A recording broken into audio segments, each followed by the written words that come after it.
Salt போயிடுறோம் சஸ்மி. Good morning to everybody. என்னங்களா? குட் மேல உட்காருங்கம்மா. My name is Oscar. I am a counselor. Thank you.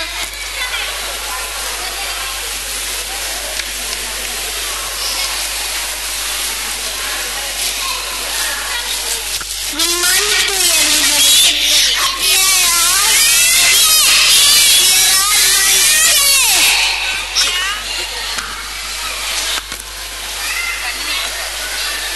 அங்க வெளியில இருக்கு பாரு. ஹாஜிரா வச்சுக்க. சஸ்மி எங்க போச்சு?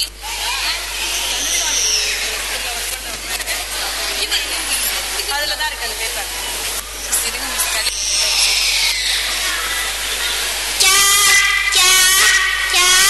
One cat 10 rupees. One cat 10 rupees.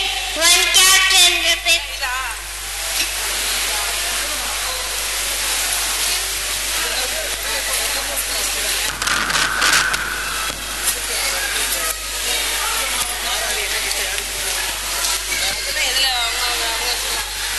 I'm so tired.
சொதப்பிடுச்சு. வரிசையா நில்லு. வரிசையா நில்லுங்கண்ணா.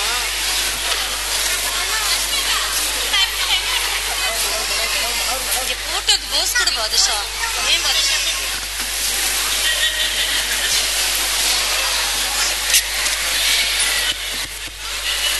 இவர்கள் அனைவரும் என்ன செய்தார்கள் என்று தெரியுமா? இது ஒரு தொப்பி வியாபாரியின் கதை. Presence of mind. தன்னுடைய சமயோஜித புத்தியால் அவன் தொப்பியை திரும்ப வாங்கிய கதை. புரியவில்லை என்றால் சொல்கிறேன். ஹாக்கர்னு ஒரு தொப்பி வியாபாரி இருந்தாரு.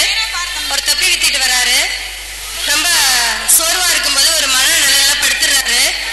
அந்த மரத்துல உள்ள குரங்குகள் எல்லாரும் அந்த தொப்பியை எடுத்து தான் போட்டுட்டு மரத்து மேல போய் ஏறி நின்னுறாங்க. அவர் களைப்பு தீர்ந்ததுக்கு அப்புறம் அவர் தொப்பியை தேடுறாரு. தொப்பியை காணோம். மங்கிட்ட போய் தொப்பியை கொடுங்கன்னு கேட்கிறாரு. அவங்க கொடுக்கல. உடனே கீழே இருந்து கல்லை எடுத்து விட்டு மேல போடுறாரு. அவங்க அதுல உள்ள பழத்தை எல்லாம் பறிச்சு அவர் மேல போடுறாங்க. அதுக்கப்புறம் அவர் ஐடியா பண்ணி ஹாக்கர் தன்னோட கேப்ப கலட்டி மேல விட்டுறாரு. உடனே குரங்கெல்லாம் அதோட கேப்ப கலட்டி போட்டுறாங்க. சோ தன்னோட சமயோஜித புத்தி இருந்தா நம்ம எங்கும் தன்னை காப்பாத்திக்கலாம் அப்படிங்கறதா அந்த கதை. தேங்க்யூ.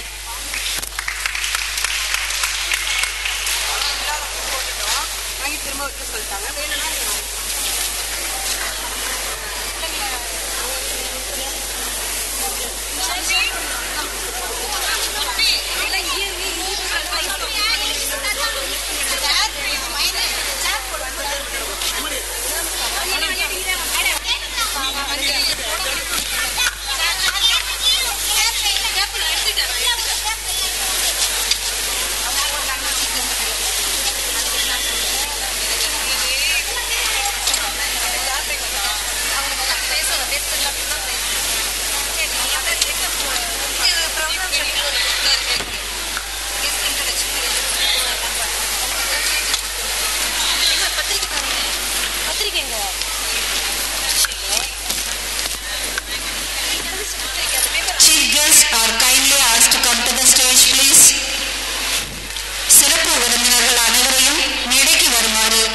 உங்களையும் என்னையும் படைத்து பரிபாலனம் செய்யக்கூடிய அந்த ஓரிரைக்கு எல்லா புகழும் புகழ்ச்சியும், அந்த வல்ல இறைவன் சாந்தியும் சமாதானமும் இங்கே குழுமிருக்கக்கூடிய நம் அனைவரின் மீதும் என்றென்றும் நின்று நிலவட்டுமாக என்று பிரார்த்தனை செய்வதாக என்னுடைய உரையை ஆரம்பம் செய்கின்றேன். இந்த நிகழ்ச்சிக்கு சிறப்பு விருந்தினராக வந்திருக்கக்கூடிய உங்கள் அனைவரையும் வருக வருக என வரவேற்றவனாக என்னுடைய உரையை ஆரம்பம் செய்கின்றேன். பொதுவாகவே இது போன்ற பள்ளி நிகழ்ச்சிகளில் நாம் கலந்து கொள்வதில் ஆர்வம் செலுத்துவது கிடையாது. காரணம் என்னவென்றால், இன்றைய காலகட்டத்தில் நவீன கால திரைப்படங்களின் பாடல்கள் இல்லாமல் எந்த ஒரு பள்ளி நிகழ்ச்சியும் நடைபெறுவதில்லை.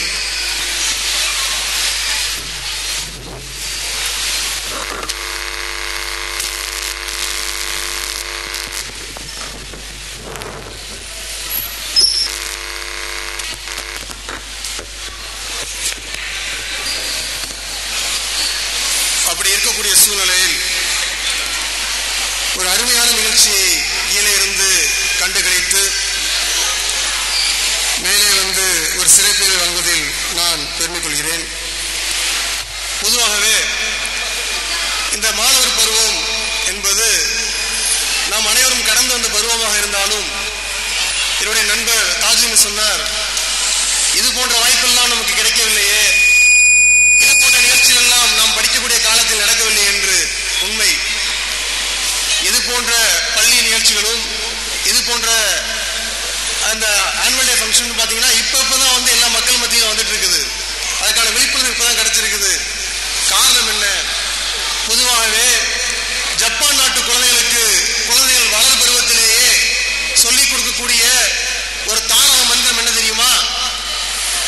ஜப்பான் குழந்தையால முடியும், ஜப்பான் குழந்தையால முடியும்னு சொன்னா இந்த உலகத்துல யாராலும் எதுவும் செய்ய முடியாது. அதனாலதான் எலக்ட்ரானிக் துறையில இன்னைக்கு உலகத்துல யாராலும் அடிச்சுக்க முடியாத அளவிற்கு ஜப்பான் என்ற நாடு உயர்ந்து நிற்குது.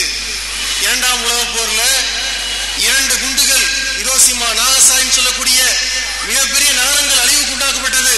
தினம் தினம் எரிமலை எப்போ வெடிக்குன்னு தெரியாது.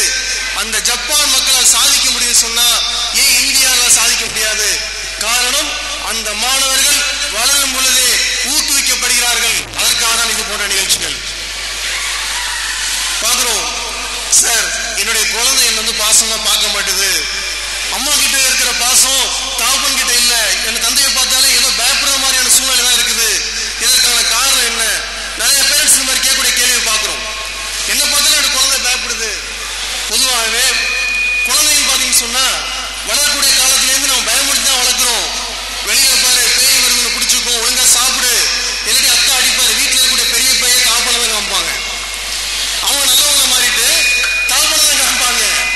அப்படி இருக்கக்கூடிய சூழ்நிலையில அந்த குழந்தைகிட்ட நீங்க நல்ல பேர் எடுக்கணும், நல்லது சொன்னா எந்த ஒரு குழந்தை தான் செய்யக்கூடிய செயலை மிகவும் இலகுவாக ஈஸியா செய்யுதோ அந்த வேலையை அந்த குழந்தைக்கு முன்னாடி கடுமையா செஞ்சு பாருங்க.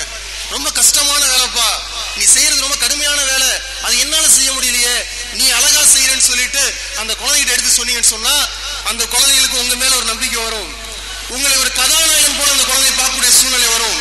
இன்னைக்குள்ள காலகட்டங்களில் பார்க்கிறோம், ஒரு மாணவர் பேர் தெரியல அழகான முறையில தொலைக்காட்சியால் வரக்கூடிய பிரச்சனை பத்தி பேசினாரு. இன்னைக்கு பார்க்கிறோம், நேற்று ஒரு சம்பவம் சென்னையில இருந்து என்னுடைய மருத்துவ நண்பர் போன் பண்றாரு.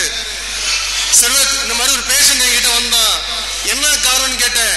ஒரு சீரியலை பார்த்துட்டு அவனும் தங்கச்சியும் மேலேருந்து கீழே குதிச்சிருக்கிறாங்க. என்ன சார் சீரியல்? ஏதோ ஒரு செல்வம்ங்கிற ஒரு நாடகமா, அந்த நாடகத்துல மாடிப்படியிலேருந்து கீழே குதிக்கிற மாதிரி சம்பவம் நடந்திருக்குது. அதை பார்த்தோன்னே அந்த குழந்தையும் ஒரு தங்கச்சியும் அதே மாதிரி கீழே குதிச்சிருக்கிறாங்க. 2 பேருக்கும் போன் பிராக்சர். நீ பார்க்கிறோம்.